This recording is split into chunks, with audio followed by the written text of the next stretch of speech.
The tips I'm about to give you today. I started doing them and now I wake up with a clear head, full of confidence, a positive attitude, a lower heart rate, and I haven't cried in a month. And that's a complete lie. I'm still anxious as I actually just cried this morning and I'm in a constant state of self-doubt. But at least with these tips, I'm living my life and I'm doing the things that scare me. I'm just doing them with a high heart rate and a very strong antiperspirant. Also, there's nothing in this mug. Let's go.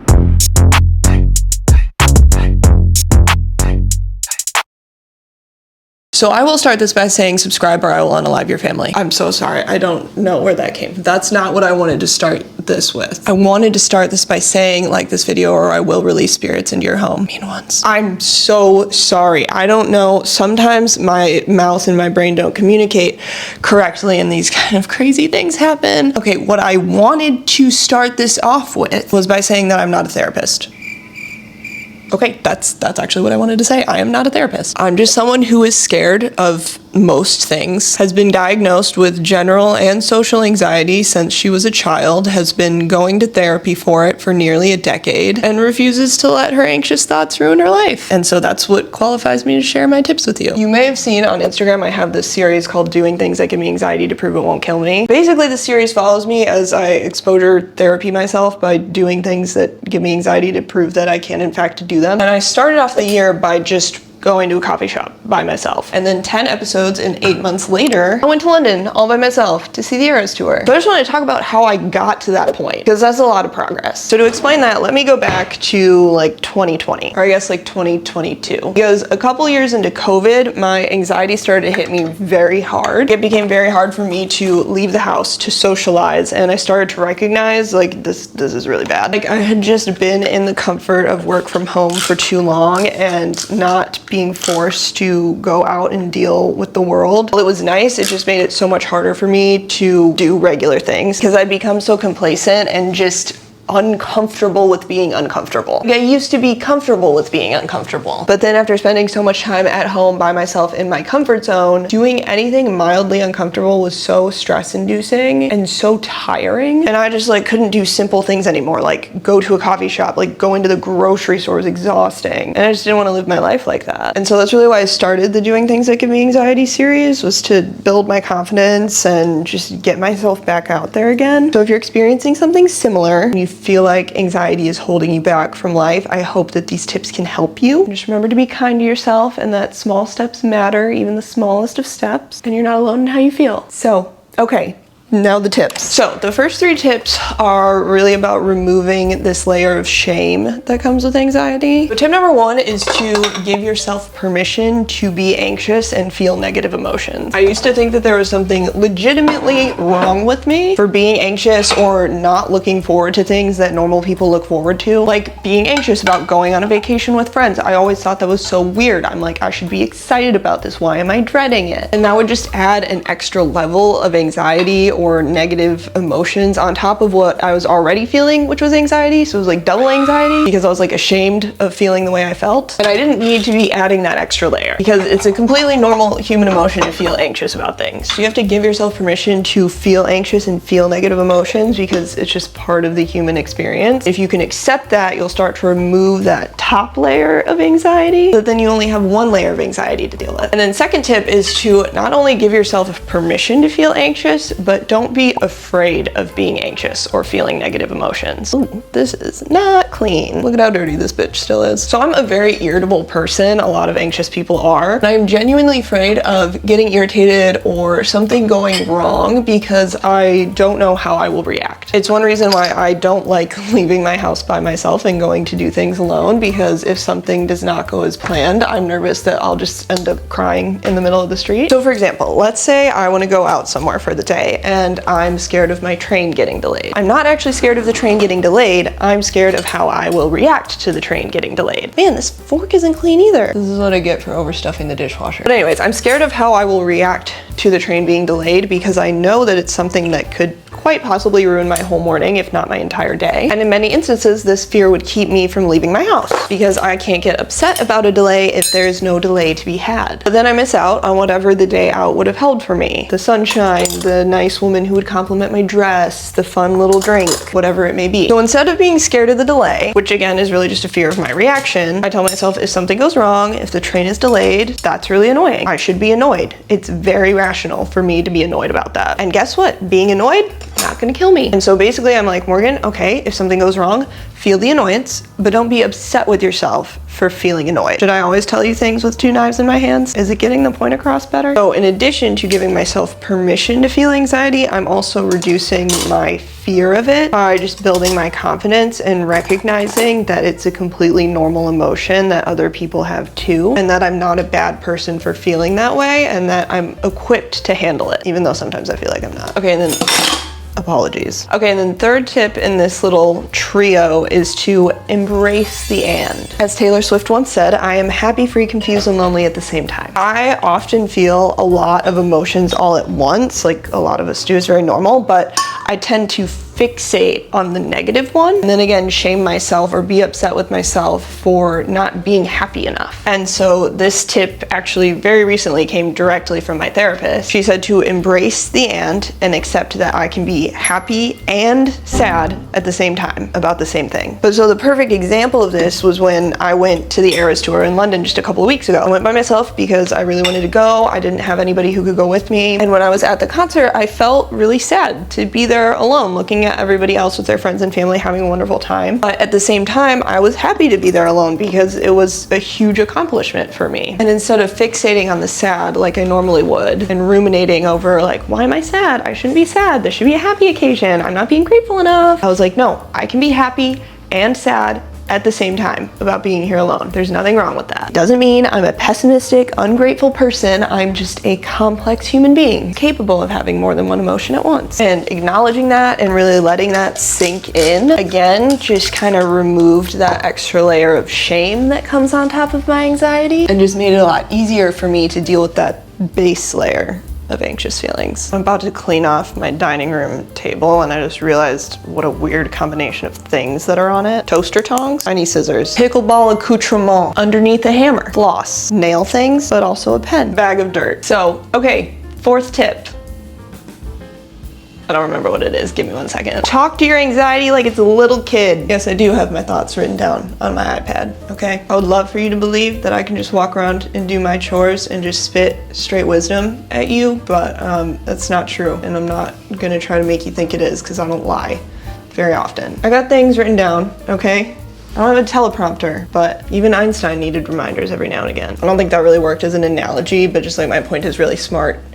People need reminders, and I'm smart, but I need reminders. So, okay, so talking to your anxiety like it's a little kid. If you just cannot calm yourself down, visualize a little you in your head, and that little you is your anxiety. It's little you who's scared, who doesn't want to get hurt again, and this is regular sized me, kind of struggling to carry this. But this little you is just a combination of everything that's hurt you in life, and then also primal instinct. Okay, so when you are feeling anxious about something, you are going to talk to your anxiety like it's a little kid, like it's a little you. And you're going to be like, okay, little me, we're just going to get out of bed. We're just ordering a coffee. We're just going to do this 10-minute presentation, whatever it is. We are not being attacked by a bear, so kindly, you can calm the fuck down, or whatever language you think your little person in your head would respond best to. Hello, sir. Hi, Mr. Fuzzy Lumpkins. Or you can talk to your anxiety like it's a little puppy. Like a little innocent puppy. And you'd just be telling yourself you're the cutest thing in the world all day. At least that's what I would be doing. Another example of talking to your little self before we get up off the floor. You know, like alternatively, you could be like, hey, little me, I know you're scared to go to this party because when we were 11, all the people that we thought were our friends got up from the lunch table and left us there alone with no explanation for why they suddenly didn't like you. And then so for the rest of our lives, we thought there was something wrong with us that we just couldn't identify. But this is not that situation. We survived that, so we'll survive going to this party. In fact, we might even have fun at this party. And then when we get home, we can have some chocolate cake. Okay, so on camera, Morgan got distracted by her dog and forgot to finish her point. We're gonna make sure to note that on her performance review. But the point was that by using this strategy, you're turning your big, bad, scary anxiety into this tiny little innocent you who just doesn't want to get hurt again. So you're just reassuring that little you that you're older, you're wiser, you know what you're doing, and that we're gonna be fine and nothing's trying to kill us. So all those little antennas going up that are telling us we're in danger, you can put them down, because we're not in danger. We're just going to a party. So, okay, I will give you back to on-camera Morgan now. She should have her shit together at this point. So step 5 is break it down and focus on the physical steps. So if you have something really big and overwhelming and scary and you just can't even contemplate possibly doing it, you're gonna break down the whole thing into the most minuscule steps and then focus on just physically doing each one of them. So for example, going back to my London trip, I broke it down into not just, I need to pack, I need to get on the plane, I need to get on the train, I need to get to my Airbnb. I was like, I need to pack my shoes, I need to pack my toiletries, I simply need to make a packing list, I need to get in the car, I need to just sit in the car. When I get to the airport, I need to physically go through security. Physically, can I do all of those things? Yes, I know I can. And so I would just focus on the physical act of accomplishing the small task at hand. And that's actually a tip that I learned from Caroline Winkler, the focusing on the physical part. So she's another YouTuber. I just didn't want you to think that I came up with that one on my own accord. But breaking it down is a really important step for me because in my head, or sometimes even physically, I can make a checklist. And each time I check off one of those little things, I build a little bit of confidence and I feel a little bit better about myself. And at no point am I really thinking about the entire thing. Like, it's no longer I'm flying to London to see Taylor Swift. It's just I'm packing. It's just I'm going through security. It's just I'm sitting on the plane. And I have my list of all the things, so I know I'll get through every single thing, thus accomplishing the big thing. But all the small steps just make the big thing feel more manageable. Okay, so break things down and focus on just physically completing each step. Try not to worry about the emotional aspect of it. Just think, can I physically do all these things? The answer is yes. You have nothing to worry about, even though I know you'll still worry, because I still worry too, but less. Does this look like I'm leaning very cool and chill against this wall? No, I look like I'm gonna sneak up on you. Does this say natural to you? I'm just gonna, no, that's weird. Bring it back down. We'll just stand like this. Okay, next tip is to accept that some situations are just supposed to be anxiety inducing and awkward. This has helped a lot with my social anxiety. It's like every single awkward social situation I've ever been in my whole life, I assumed that it's my fault. Like, I'm not outgoing enough, I'm not funny enough, I'm too quiet, and everybody hates me. But it turns out, no.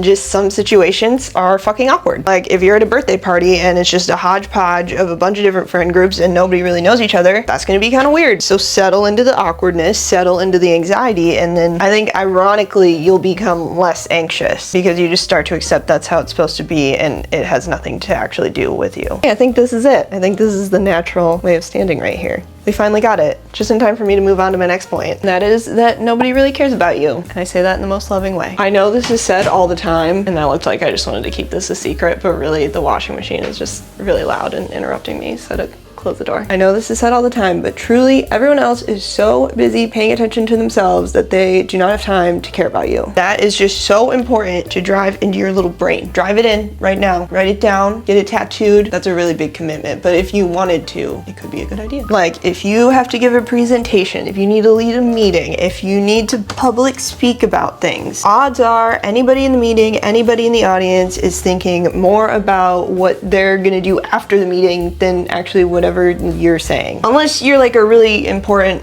person leading like a really important meeting, then they're probably gonna care. So maybe that doesn't really apply here. But generally, if you're just like a regular person giving a very regular meeting or a very regular presentation, most of the people listening are probably not that concerned about you. They're probably just thinking about what they want to eat for lunch or the presentation that they have to give in a couple hours. Also, if like you do say something weird or you stumble or you mess up. Worst case scenario, the audience has some secondhand embarrassment. Best case scenario, they'll probably just relate to you more because they'll be like, oh, that person messed up. That means it's totally normal and okay if I mess up. And honestly, most common scenario is that they'll just forget about the whole thing in like 30 seconds. Same thing in like social settings. If you're worried that you're being too quiet or everyone's noticing how awkward you are or some weird thing you said, like probably not. They're probably more worried about the weird thing that they said or how awkward they seem, or if they're being too annoying or too loud or too quiet or too overbearing. It's totally not all the things that are going through my head in a social setting, but just like truly no one cares about you in the best possible way. When in doubt, remember that. Okay, last tip, and we are holding this guy now because I feel like this might have been pulling my shirt down the whole time and exposing myself to you. Not sure. Gonna see when we look through the footage, so that'll be fun. But anyways, final tip, one of my favorite tips that I have ever received. It came from my college academic advisor, and it is when you are feeling anxious or uncertain about something, ask yourself, will this matter in 5 years? Will this presentation actually matter in 5 years? Will this phone call I have to make actually matter in 5 years? Will this trip I'm going on actually matter in 5 years? Most of the time the answer is going to be no. And then you'll be like, okay, well, if this thing isn't going to matter in 5 years, why am I so anxious or upset about it? And then as a result, your anxiety is probably going to lessen, and then you'll be able to just do the thing or make a quick decision or whatever it is you need to do. At least ideally, that's what will happen. I know it's not always going to happen like that, but it'll probably help a little bit. And then on the other hand, if the answer is yes, this is going to matter in 5 years, then it probably means it's perfectly rational to be anxious about it. And just acknowledging that it's rational to feel anxious about it, as I mentioned earlier in this video, see how we're coming full circle? Just acknowledging that it's rational helps reduce the anxiety about the anxiety, or remove that level of shame, as I referred to it earlier. So yeah, those are my tips. Those are some of the things that I have been focusing on this year to try and build up my confidence, get me comfortable with being uncomfortable again, and just get me back out and living life. So I hope you found them helpful. If you did, please give this video a thumbs up. I will not release spirits into your house either way, but like it would be really great if you left the thumbs up. If you have tips of your own, please make sure to share them in the comments so that we can spread more wisdom, because I have some wisdom, but I don't have like a lot of wisdom. So it'd be great to hear some other thoughts, and make sure to subscribe if you want to see more of my face and if you want your family to live. So, okay, this was a great chat today. I'm so sorry, but that is quite literally the note that I'm gonna leave you on, and I will see you in the next video. You thought I was gone, but I'm right here. I'm right here. Okay, bye.